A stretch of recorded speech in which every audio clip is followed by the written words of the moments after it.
Welcome to Admission Straight Talk, the podcast dedicated to graduate admissions and helping you approach the application process thoughtfully and successfully.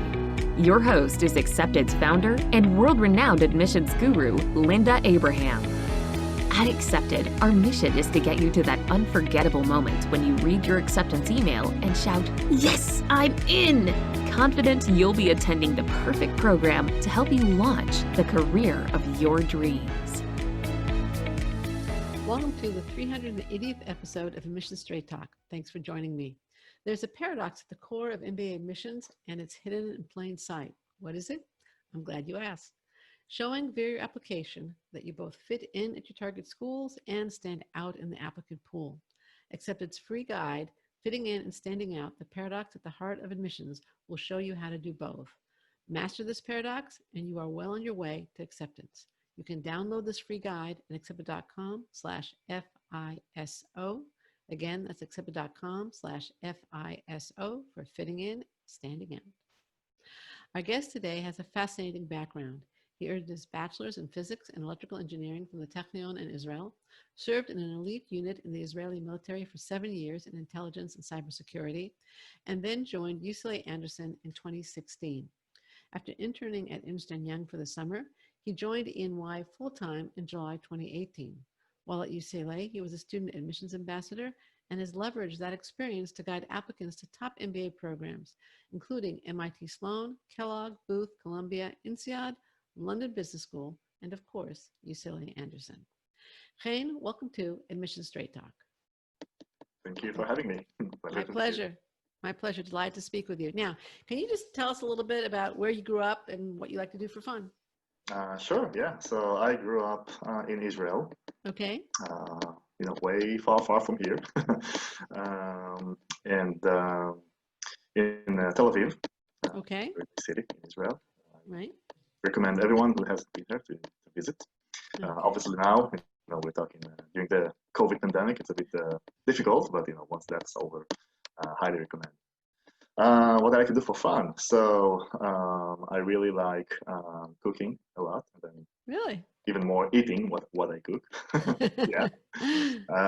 I really enjoy sports. I used to play basketball for many years in high school, and then other than that, I really like. I think I could call it extreme sports. I like to try new things here and there. Like? Like kite surfing, like climbing Mount Everest. Oh, wow. Scuba diving, yeah, stuff like that. Yeah, some I stick with some of them. With some, I just find that I don't really enjoy them, but I really enjoy trying them. Did you get to the top of Everest? I got to the base camp. It's about 18,000 feet high. Wow. Did So you Everest. need oxygen? Did you need that? oxygen? Did you need No, oxygen? so base camp is what basically everyone can do without special equipment. Beyond that point, it really gets dangerous. So you have to get special training, oxygen, etc. But base camp is basically what everyone can do. If you're up to 2 weeks of hiking, very in very difficult situation and conditions. But yeah, pretty much everyone can do that. Got it. All right. And then just a couple months ago, I had my first baby born. So, I would call it another extreme experience. But this one, kind of caused me to stop everything else that I was doing and focus on that. That sounds well. Congratulations again on that one. Thank now you. I'm going to pause the recording for a minute. I hear some tapping. Are you tapping on something or tapping? No, I'm not. Oh, maybe actually earlier today. Wait, let me get my headphones up. So there was some. I think my neighbors were doing some works. I was actually thinking about asking about that because it was really loud. I was wondering. I was actually considering telling you maybe we should postpone, but I thought. So you don't hear anything right now? No, but I'm with headphones. So is it loud? No, it's almost like there's a clicking or a tapping or something like that. And I'm wondering, I've never heard it before. Do you still hear it now? No, now I don't hear it. Okay, that's weird. Okay. Okay, let's yeah. All right, so we're going to resume. Okay. So, why did you decide to earn an MBA?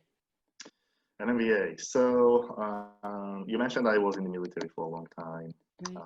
After a long military service, which was great, I know, a very fulfilling, great experience that I wouldn't trade for the world. But after that, I felt I had a huge gap in understanding business and how the real world, quote unquote, works. So because military is a very different environment from most businesses and companies. So I was looking for a way where I could bridge that gap as fast as possible, and in a way that would be both beneficial career-wise, but also in a way that I would enjoy. So um, then living and studying abroad was something that was kind of like a dream for me for a long time. So both those things kind of like came together. MBA abroad basically checked all those boxes. So that's how I got to that decision.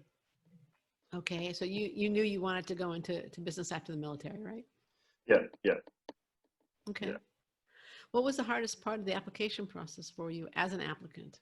So this would have been like 2016, 15, 16. 16. Yeah.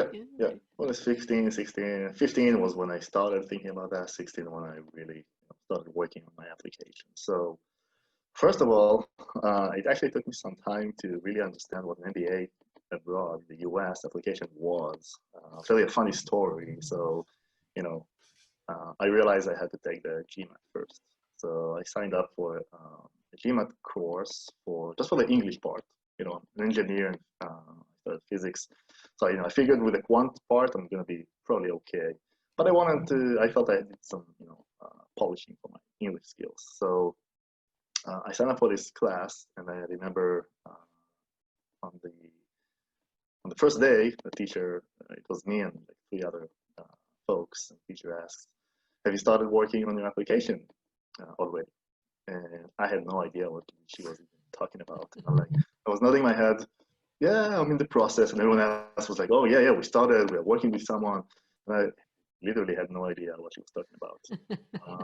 I was like, "Yeah, I'm in the process of working on it." Came back home that day, started researching what an MBA application was, and realized I had way more work to do than the GMAT. So that was the first challenge.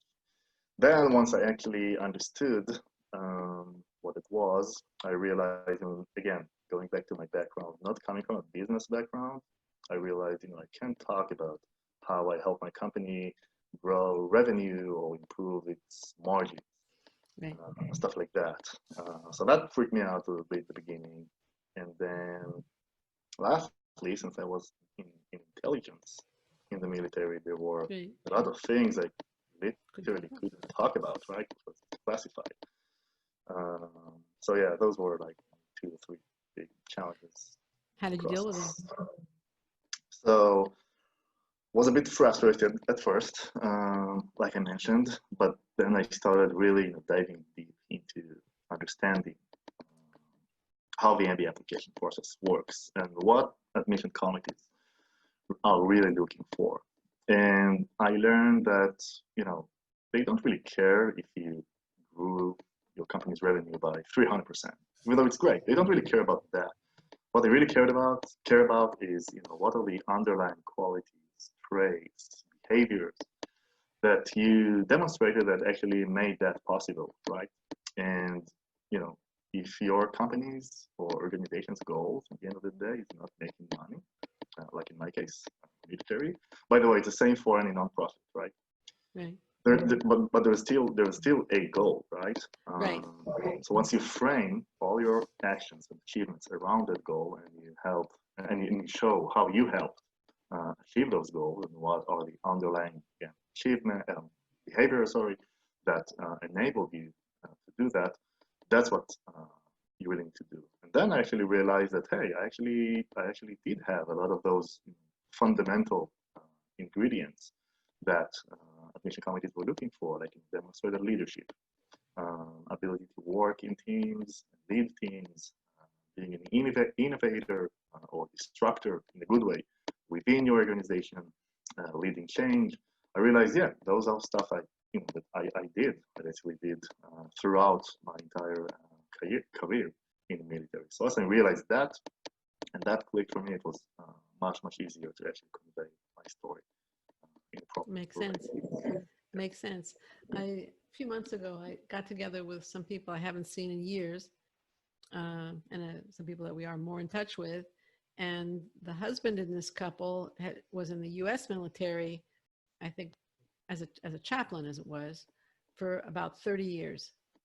And we were talking with the third couple and this military couple, and then my husband and myself.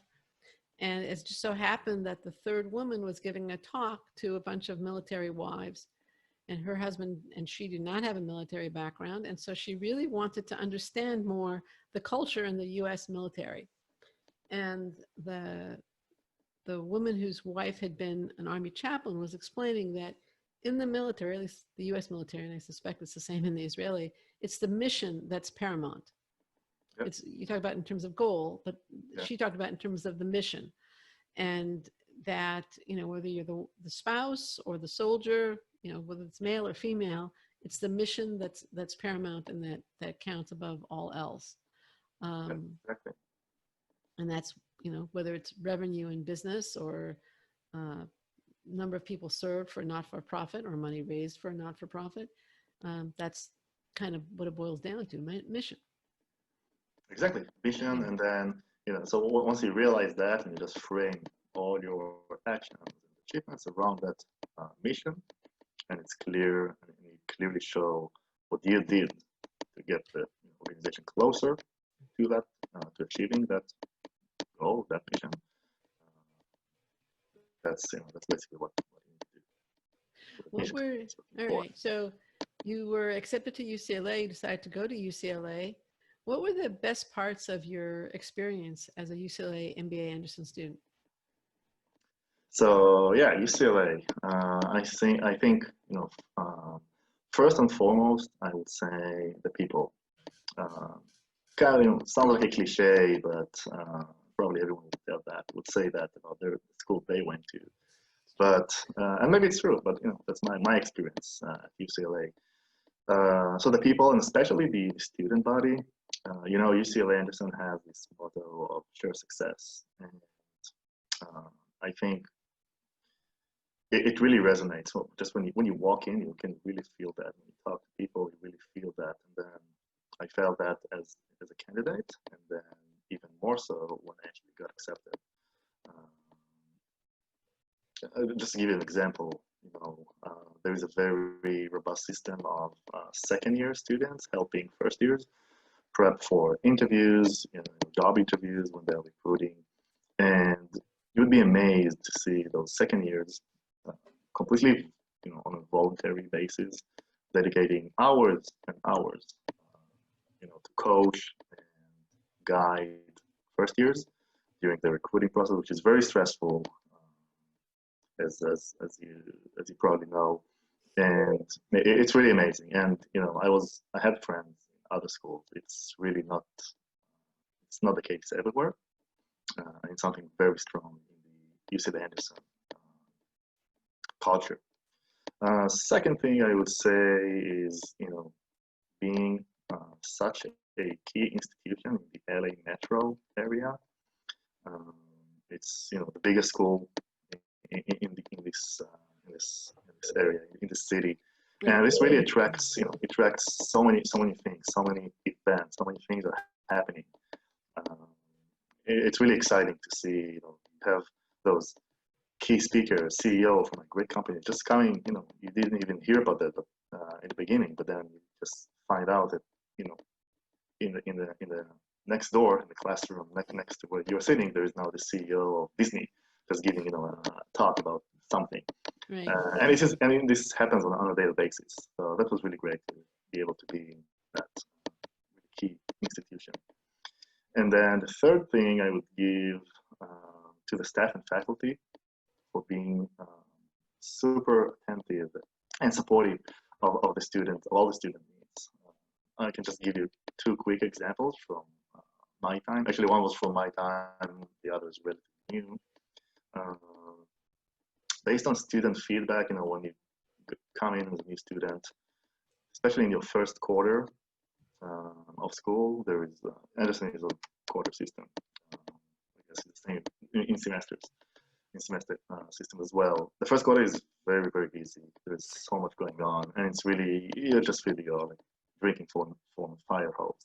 So the students actually the year before me, they actually had a suggestion for the faculty to start with what they call now a short summer quarter, which lasts for I think it's a couple weeks. Just bring everyone a bit earlier to kind of like get adjusted to the environment, even take a few accelerated courses to just get some of the workload of the first actual quarter. And it was just a student initiative. Anderson implemented that when I started. I was in the first year that actually started this early summer quarter, and it's still going on until today. It was born just from student ask, student initiative, and the faculty heard that, listened, and adopted that. Another thing that the UCLA Anderson has just recently did, the school was actually recognized as a STEM program. The MBA program was recognized to be a STEM program, which is very beneficial, especially for international students who are coming on a visa. This also came from the students. We've been asking for that also during my time for a long time. The faculty really made tremendous efforts, and the school got that this year. This is going to be the first year. Yeah. Wow. Right. I know I'm also an Anderson grad, as you know, and this I think some listeners would know, but from a lot longer ago. And, one of the things that I most fondly remember of my time at Anderson was that it was very collaborative. Yep. In the 1990s, I was asked to serve on a panel of current students and alumni, and and the common thread for everybody, for the current student then, the recent alum, and the older alum, which was me at the time, was also just the collaborative culture that was just so strong. And apparently it's ingrained, it's been maintained. I don't think it happens without effort. It's something that the school values and keeps going. Did you have any trouble in terms of just handling the language? English is a second language for you. You were suddenly now immersed in an English language environment, studying in English. Was that a challenge? Yeah, it was definitely a challenge. It still is a challenge for me, I would say, even today. It's both. I mean, there is the technical aspect of language, just learning new words or grammar. That's the easier part, I would say. Then there is this other aspect, which is, what you read or say between the lines, which kind of like comes with the language, but that's maybe more of a cultural difference aspect, which I think I'm still getting adjusted to it. But yeah, I mean, things that I would say elsewhere, let's say my home country, and would be perceived in one way. When I try to just translate it in a simple manner, it just doesn't come through the same way.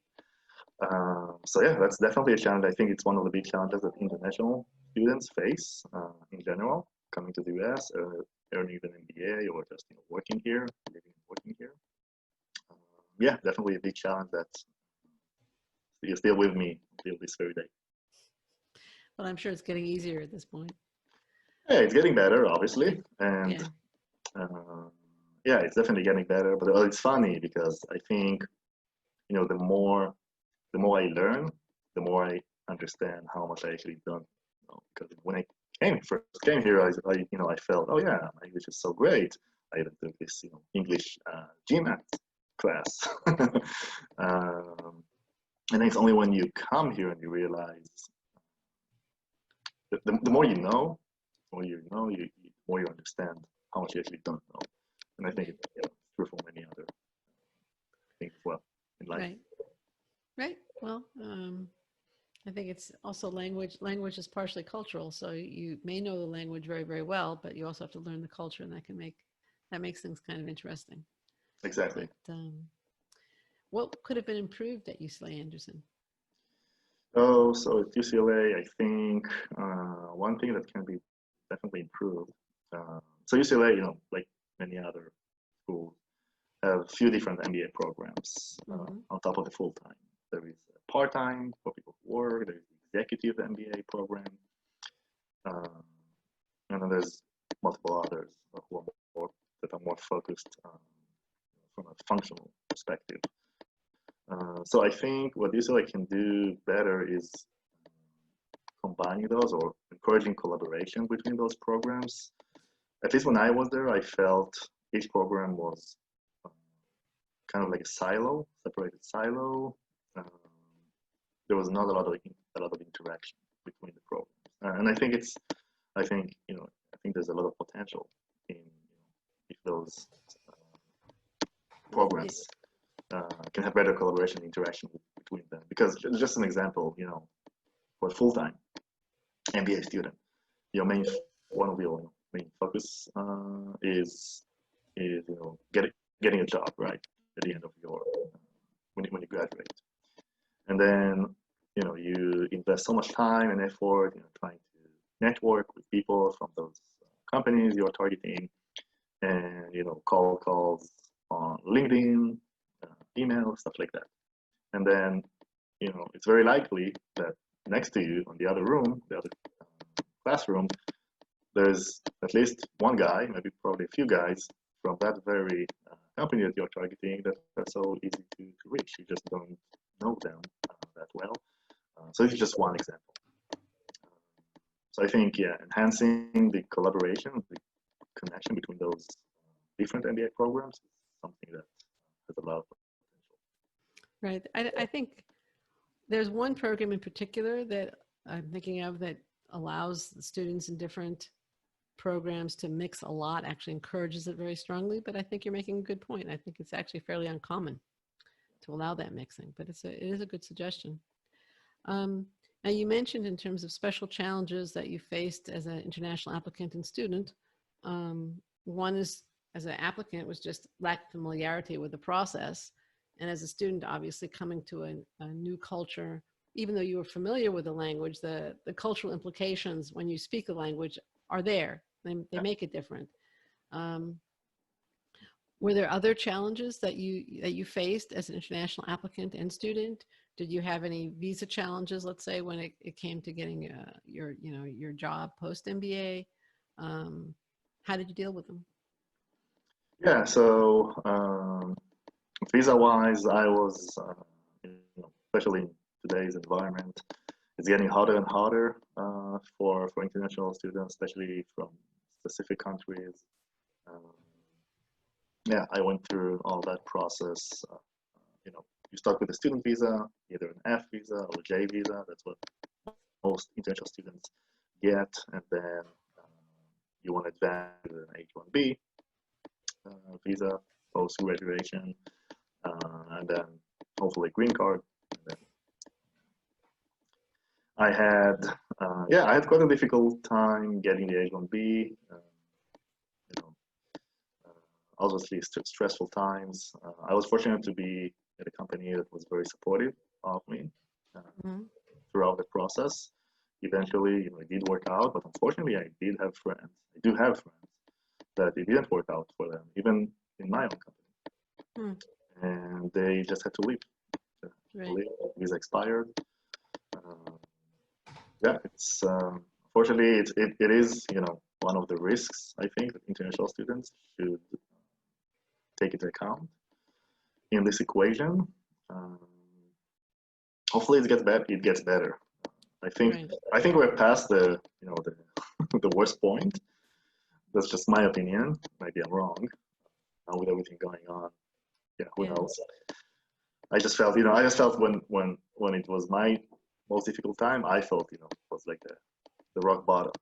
So maybe it's just my individual feeling. Right. But yeah, it is something that every international student is facing. But it's part of growing. It's part of developing. I always like to think of it as riding a bicycle. If you feel it's hard, you're probably on your way up. It also works the other way. If you feel it's easy, you're probably on your way That's down. a good point. How did you Okay. decide to become an admissions ambassador? Okay, admissions ambassador, Anderson admissions Yes. ambassador. Yes. So let me just explain to the audience what an Anderson admission ambassador is for those who don't know. So basically, it's pretty much the first point of contact for that the prospective student can have with the school. The ambassador is there to give information about the school, answer any questions the candidate may have. If a candidate chooses to come to a campus visit, obviously the COVID-19 times, but in normal times, if a student is able to come for a campus visit, which is like a half-day tour, then the ambassador is the one hosting, welcoming, during the visit, and also available, also stays available as a resource after the tour is over to advise the candidates on the application process itself. So for me, coaching, guiding, helping people develop are things that I always liked and enjoyed doing. I did that volunteering to help disadvantaged kids to successfully graduate high school and get into college. And even in my workplace in the military, as a commander, my top priority was always developing and taking care of the progression, professional progression and personal progression of my soldiers. So when I arrived at Anderson, I looked for opportunities and ways to continue doing that, helping people progress and advance their careers. And Anderson admission ambassador was checking all those boxes. And how has advising applicants changed your perspective on the MBA application process? I mean, when, at the beginning of the interview, you were like amazed that there's something to work on. And now you're advising applicants how to get in, and along the way, you were an admissions ambassador. So how has your perspective evolved? So yeah, I've really seen the difference between those people who really invested in the process versus those who didn't. Those who took the time to really self-reflect, understand where they're coming from, where they are trying to get to, and being successful in layering that into their application. Those were the most successful candidates. Also, those that did proper research on the schools that that they were targeting, beyond just looking at rankings, which is what most people do. I did in the beginning.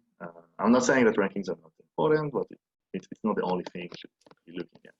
For sure. On the other hand, I've seen those who try to make shortcuts, write cookie cutter essays, have template answers that they think the admission committee wants to hear. Those were not successful. No. And that really showed me that what you put in, this is what you get. Your efforts are truly reflected in and picked up by the admission committee. So if you want to be successful, you should really invest and immerse yourself in the process. What I also noticed is that a lot of folks do have kind of like the basic ingredients required for really successful candidates, but they don't always know that. I found a lot of people often struggle finding those stuff in them, and even when they do, they don't know how to tell the stories in the best compelling way. So that's actually where I think seeking professional advice comes very handy and can really make a difference, which is what we try to do in Accepted, sure. Right? Yes, absolutely. If you were advising applicants starting out right now, Okay, they come to you. They know they want an MBA. And then maybe they're international also. How would you advise them to approach the whole process? That's a big question. I'm asking Yeah. for a succinct answer, but I mean, just in terms of like, okay, what would you tell them to look for and look at?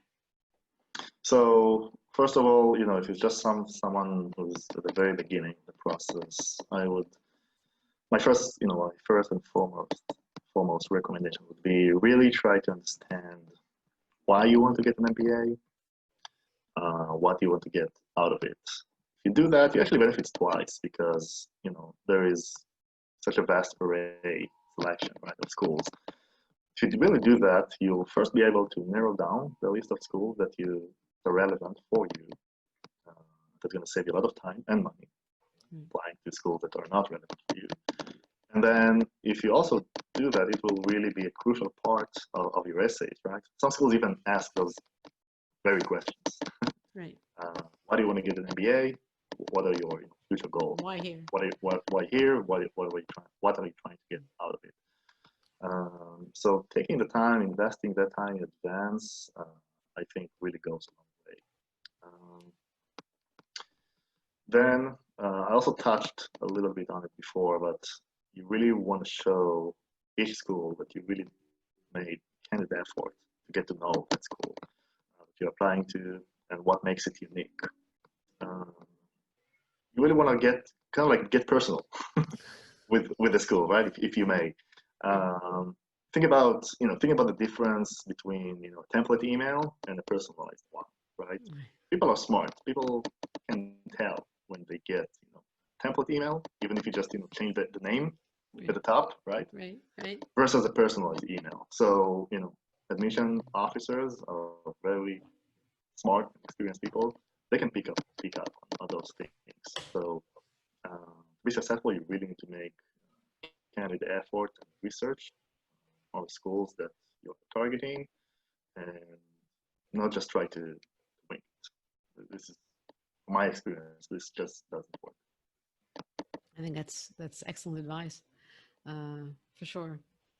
Yeah, I also, by the way, advise applicants to start by analyzing why they want an MBA, what they want from it, for the exact same reasons, for sure. And I think that sometimes applicants are so focused on their stats and their qualifications and the group they come from that they don't look forward. They're only looking in the rearview mirror. Yeah. And I think that's a little bit of a mistake. You got to look both directions. Yeah, and there's a way. Like when driving a car. Yeah, exactly. And there's a reason. There's a reason why all schools basically ask those questions, among others. Maybe in one way or another, but it's always there. And even if it's not, you have to find a way to put it in there. Because even if they don't ask for it specifically, they are very, very interested. Right. In the answer to those questions. What advice do you have for interviews? For interviews, so first of all, if you're fortunate enough to get to that part, that's already great.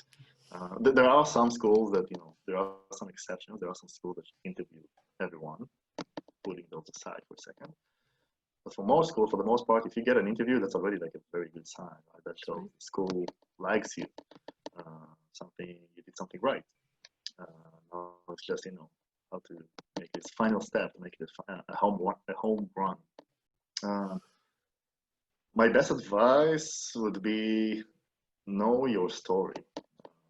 Sounds funny, like yeah, of course I know my story, but it's not that obvious. Sometimes people invest so much in their application, and then they come into the interview and kind of like forget everything. And that's that's not good.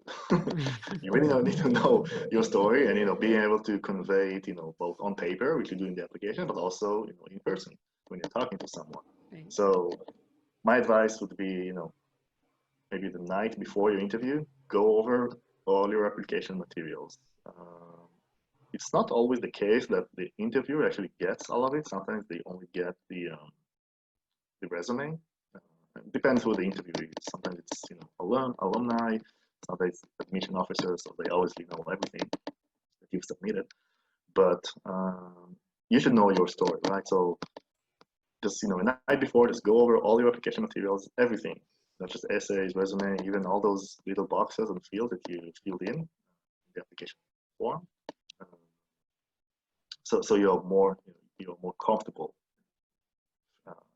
speaking freely about everything. On top of that, also try to come up with something new that did not appear there. Exactly. Yeah. Right? Right. I was waiting for you to say that. Yeah. Because, if it is the case that it's someone that read through your whole application, they also want to see something new, something that you weren't able to bring to the paper for whatever reason. Something that's kind of like maybe a spicy detail in a good way, right? You have to be careful about what you share and what you don't, but it has to be something new, something interesting that they don't know about you yet. That always helps spice up the conversation a little bit. Right.